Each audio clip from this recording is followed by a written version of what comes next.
is a few $100 Valet box, and I'm not gonna sell it. Instead, I'm giving it to one of you. And for everyone who doesn't win the box, I'm giving you the complete architectural blueprint to build it yourself for free. But before you enter the giveaway, before you download the blueprint, you need to see what you're getting into. Because the blueprint doesn't show you the fight. It doesn't tell you that this Wenge will shatter and this Bubinga here will burn, or that the joinery has to be perfect to the fraction of a millimeter. So if you try to build this without watching this video first, you will most probably fail. And that's why I'm giving you the solutions right now. I'm going to show you the Slurry Protocol, the only way to make a chip in Wenge completely disappear. You are also going to learn the blind mount, the hidden engineering that makes the hardware look like it grew out of the wood, like this, for example. And you are going to learn one of the finishing mistakes that can ruin a project like this in the final hour. So stick around to see what's going on. This is your training. The mission begins now.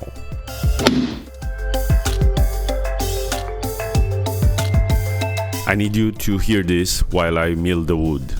If you ever plan to work with Wenge or Bubinga or any dense exotic wood, this is not advice. This is a warning. I'm going to be as direct as possible, because what I'm about to tell you could save you from serious injury or from wasting thousands of dollars on failed projects. Meet the first opponent, Wenge. Think of it as the assassin. It doesn't use brute force.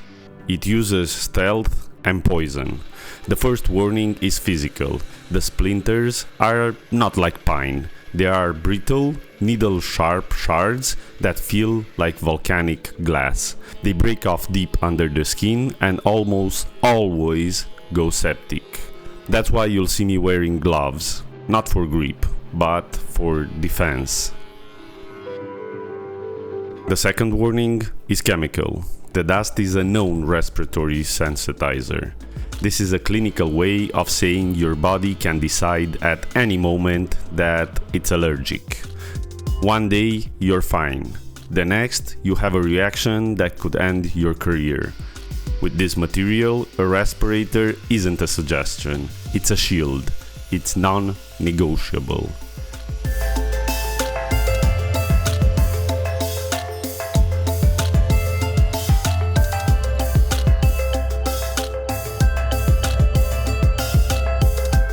And then there's the brute, Bubinga. If Wenge is the assassin, Bubinga is the armored tank. The warning here is mechanical. The wood is nearly twice as hard as white oak on the Janka scale. It's so dense, it barely floats. It doesn't cut, it grinds. You can hear the tools screaming as they fight the density. It doesn't just dull your blades. The high silica content literally wears them out like sandpaper. Look at this grain. It's interlocked. It changes direction every few inches.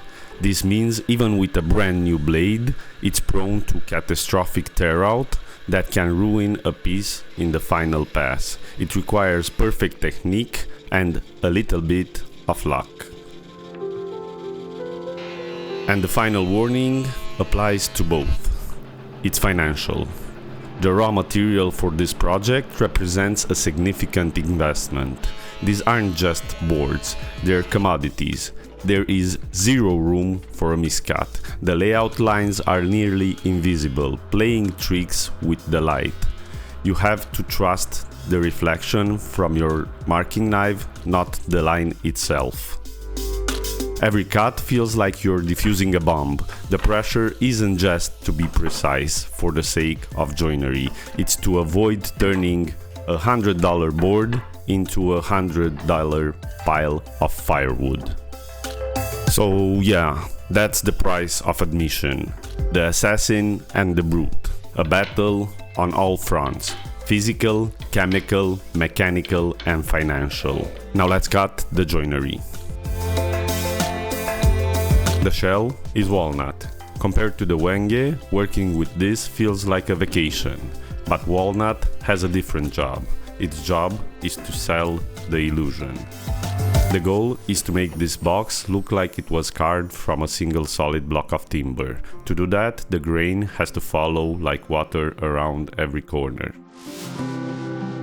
As I've cut the miters, you may have noticed I haven't separated the lid from the box yet.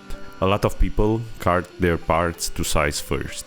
That is a mistake in my opinion. By keeping the board whole until the bitter end, I guarantee the grain wraps from the bottom up the wall and across the lid without a single break. It's a waterfall effect. If you break that flow, you don't have a luxury box. You just have a box.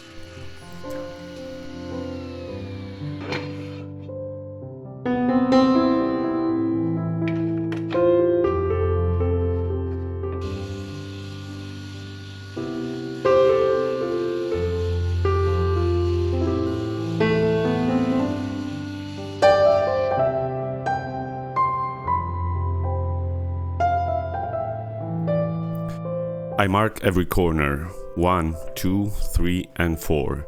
You might think you'll remember which piece goes where. You won't.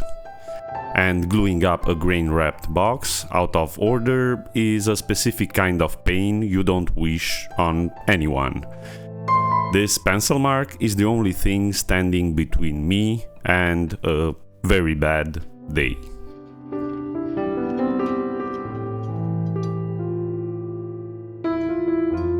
Now, the floor. I'm cutting a groove to float the bottom panel, and we need to talk about the rattle. In my last video, I glued the bottom panel in.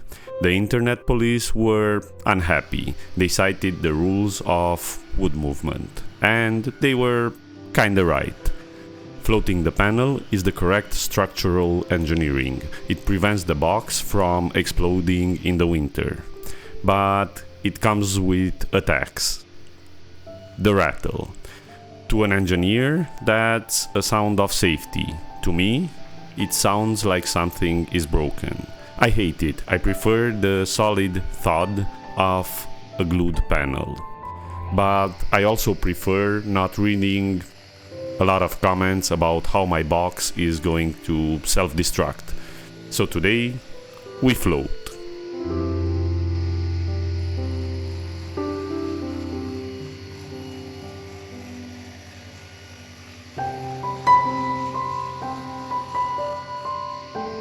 Now I have a problem. I need to cut the internal grooves for the Bubinga dividers.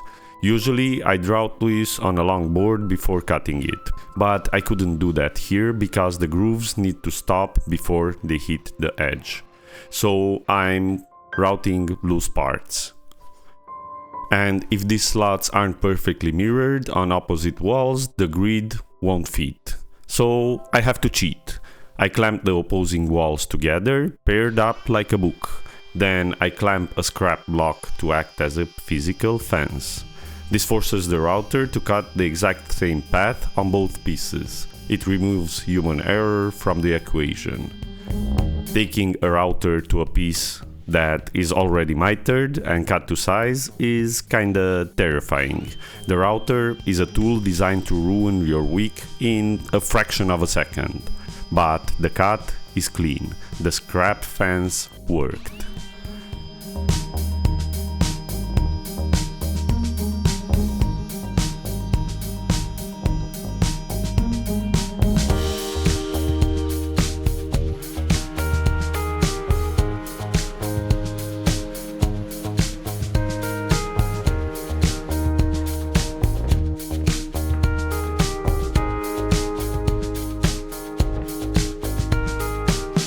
While everything is loose, I also cut the channel for the glass in the lid.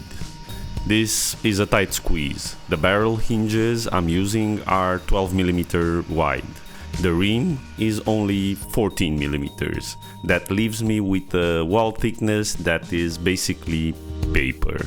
So I have to cut this channel without blowing out the wall where the hinge will live. It's not woodworking anymore. It's kind of a microsurgery.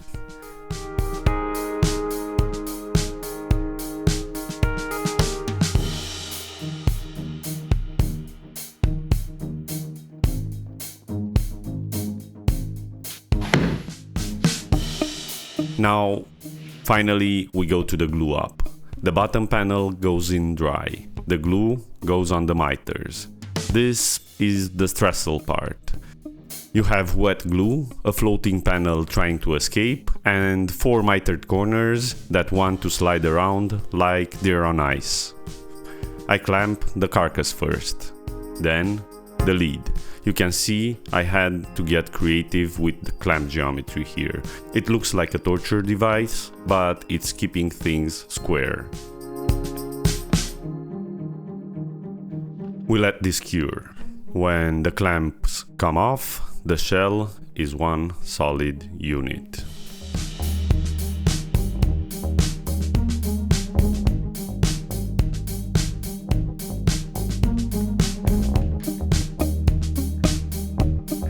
Now we need an engine. The interior is Bubinga.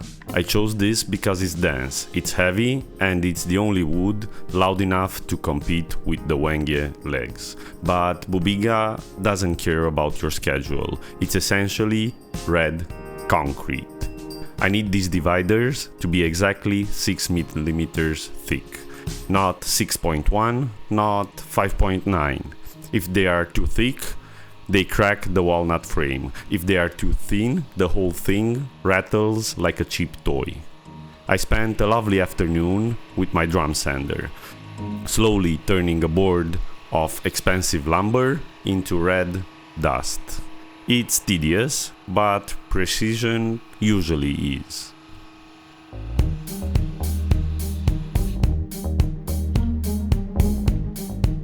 Once the strips were calibrated, I started cutting the half laps. This is a grid system. Every vertical piece has to interlock with every horizontal piece. There's no glue here. It's held together by friction and geometry. It's a lock, not an adhesive. And while I dial this fit, let's talk about how you can win this box. I want to ship this asset to one of you. To enter, just make sure you're subscribed and leave a comment below with the phrase "it was worth the struggle." That phrase is your ticket. If you don't win, the complete architectural blueprint is on my website for free. And if you want to support this channel directly and help me buy the next round of exotic lumber, my Patreon is linked below. To everyone already there, thank you. You keep the lights on and the saw blades sharp. Now listen to that. This is the sound of air trying to escape a perfect beat. It's the most satisfying sound in woodworking. It always makes up for the 3 hours of drum sanding. Almost.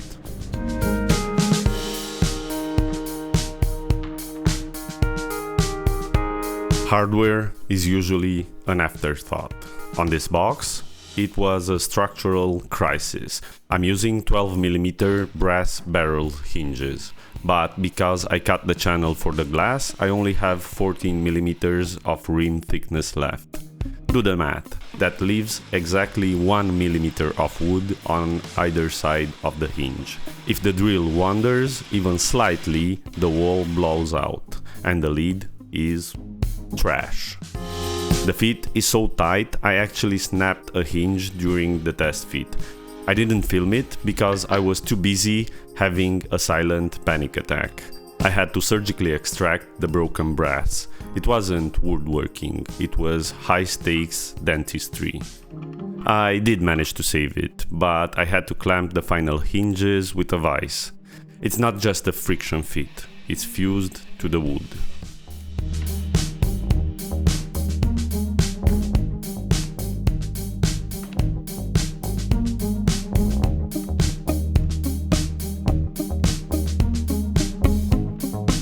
With the box surviving the hardware, I moved to the base. The design calls for a floating stand made of Wenge. I mitered the verticals to look seamless, but gluing Wenge is like trying to clamp a greased anvil. It's heavy and it's oily, and it wants to slide out of position. I had to build a specific 3-clamp structure just to hold the corner. 1 clamp on the miter, 2 clamps to lock the assembly to the bench. It took longer to set the clamps than it did to cut the wood.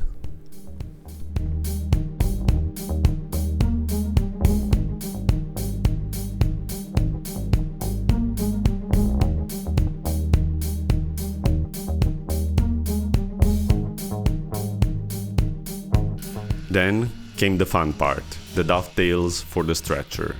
I reached for my marking knife, and it was gone. Vanished into the shop void. On Walnut, I would just use a pencil, but on Wenge, a pencil line is invisible against the black grain. So I had to make a choice, stop filming and search for an hour, or improvise. I chose to improvise. I used the corner of my sharpest chisel to strike the layout lines. This is risky. A marking knife slices the fibers. A chisel wedges them apart.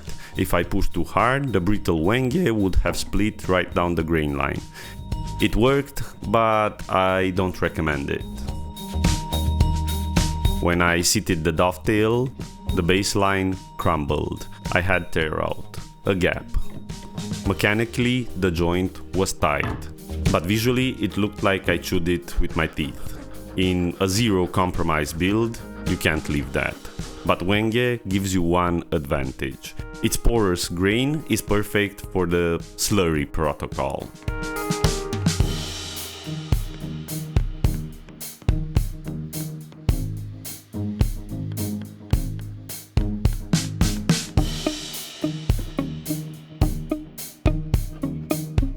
I flooded the gap with CA glue, and immediately while it was wet, I sanded over it with 220 grit. This isn't just wood filler, it's a chemical weld. The sanding creates a slurry of Wenge dust and glue that's forced deep into the pores. It cures instantly into a hard, black solid that perfectly matches the surrounding grain. Mechanically, it's rock solid. Visually, it never happened. And this is how you cheat Wenge and win.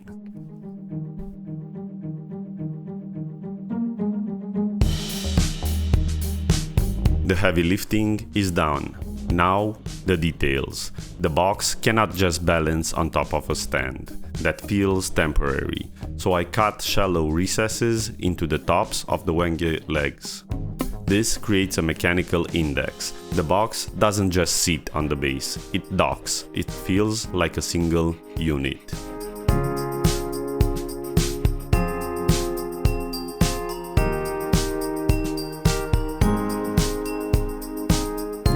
Now for the glass mounting. I need glazing strips that match the walnut frame perfectly. I drum sanded these slivers down to 4 mm. Trying to put stock this thin through a normal planer is a great way to turn expensive walnut into a high velocity shrapnel. The drum sander is the only safe path. But before the glass goes in, I have to solve the handle dilemma.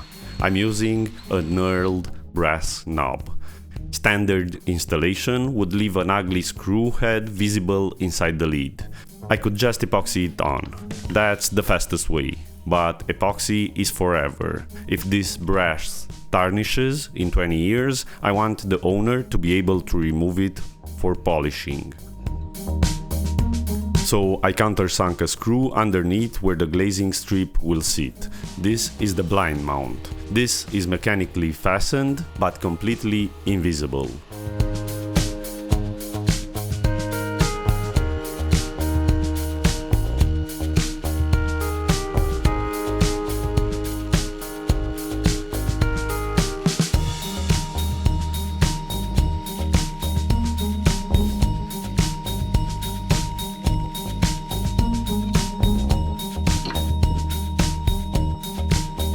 with the construction done, it's time for the ceremony. Sanding, vacuuming, removing every last speck of toxic dust, and finally, the payment.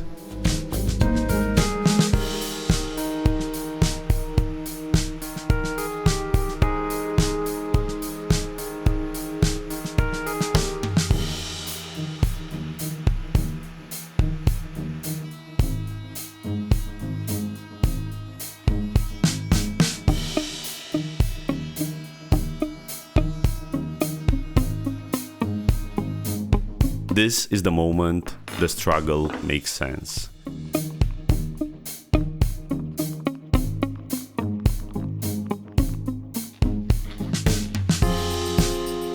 The Wenge turns from dusty gray into an infinite black.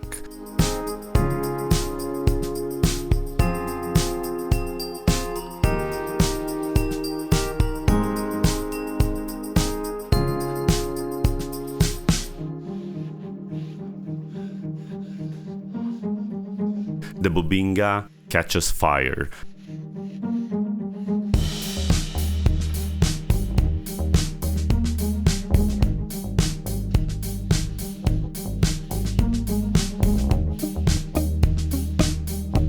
The walnut warms up to tie it all together. I let the oil cure. Now we enter the final danger zone. Most people would glue up then finish. I do the opposite. I pre-finished the lid and the walnut slivers separately. Why? Because if the oil touches that glass, it's a nightmare to clean. I drop the glass in, then the pre-finished walnut strips. I'm using just 3 tiny dots of CA glue to lock them in. This is terrifying. One stray drop of super glue on the glass or on the oiled walnut and I have to start sanding all over again. So do it with steady hands. The glass frame turns the contents into a display and inside the Bubinga grid glows like embers in fire. It doesn't look like a woodworking project anymore. It looks like a heirloom.